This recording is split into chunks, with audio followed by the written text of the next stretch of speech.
ନମସ୍କାର ଦର୍ଶକ ବନ୍ଧୁ, ପୁଣି ଥରେ ଆଉ ଏକ ନୂତନ ଭିଡ଼ିଓରେ ସ୍ୱାଗତ। ଆଜିର ଭିଡ଼ିଓରେ ସ୍ୱାଧୀନତା ଦିବସ ଉପଲକ୍ଷେ ସୁନ୍ଦର ଭାଷଣଟିଏ ଲେଖିବା।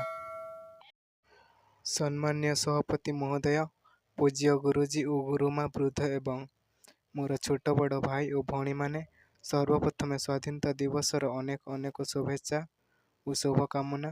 ମୁଁ ଗର୍ବରେ କହିବି ଯେ ଆଜି ଆମେ ଆମ ଦେଶର 79ତମ ସ୍ୱାଧୀନତା ଦିବସ ପାଳନ କରୁଛେ। ଆମ ଦେଶ ଦୀର୍ଘ 200ରୁ ଉର୍ଦ୍ଧ୍ୱ ବର୍ଷ ଧରି ଇଂରେଜମାନଙ୍କ ଦ୍ୱାରା ଶାସିତ ହେଲା ପରେ 1947 ମସିହା ଆଜିର ଦିନରେ ସେମାନଙ୍କର ଶାସନରୁ ମୁକ୍ତ ହୋଇ ସ୍ୱାଧୀନତା ଲାଭ କଲା। ଏହା ଆମ ଦେଶର ବୀର ସ୍ୱାଧୀନତା ସଂଗ୍ରାମୀମାନଙ୍କ ତ୍ୟାଗ ଓ ବଳିଦାନ ଯୋଗୁଁ ସମ୍ଭବ ହୋଇଥିଲା।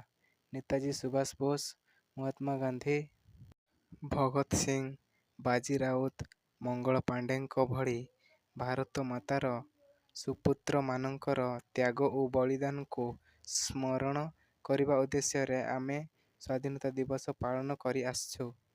ଆମେ ମଧ୍ୟ ଆଜି ମିଳିମିଶି ଶପଥ ନେବା, ସୁଯୋଗ ମିଳିଲେ ଆମ ଦେଶ ପାଇଁ ନିଜ ଜୀବନ ହସି ହସି ଜୀବନ ଦେବା ଏବଂ ନିଜକୁ ଜଣେ ଭାରତୀୟ ବୋଲି ସର୍ବଦା ଗର୍ବ କରିବା। ଏତିକି କହି ମୋର ବକ୍ତବ୍ୟ ଶେଷ କରୁଛି। ଜୟ ହିନ୍ଦ, ଜୟ ଭାରତ।